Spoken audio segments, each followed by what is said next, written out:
పిల్లలు ఏడుస్తారు కదా, కానీ తెలుసా వాళ్ళ కళ్ళ నుండి కన్నీళ్లు రావు. ఇది నిజమే, ఎందుకంటే పిల్లల కన్నీటి గ్రంథులు పూర్తిగా పనిచేయడం 2 వారాల తర్వాత మొదలవుతుంది.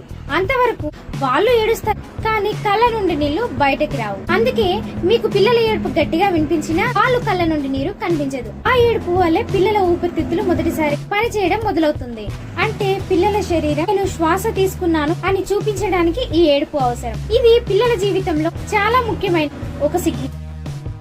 పుట్టిన వెంటనే పిల్లలకు చెమట వేయదు. వాళ్ళ చెమట గ్రంథులు కూడా పూర్తి పనిచేయడం కొద్దిగా ఆలస్యం అవుతుంది.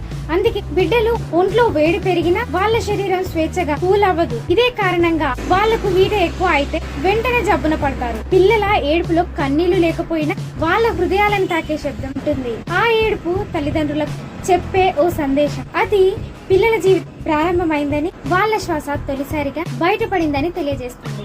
2 వారాల తర్వాత పిల్లల కన్నీటి గ్రంథులు పనిచేయడం మొదలు పెడతాయి. ఆ తర్వాత పిల్లలు గుండెలోని భావోద్వేగాలను, ఆనందం, బాధను కన్నీళ్ల ద్వారా చెప్పగలుగుతారు. మన జీవితంలో మొదటి ఏడుపు కన్నీళ్లు లేని ఏడుపే, కానీ అదే జీవితంలో మొదలైన శబ్దం.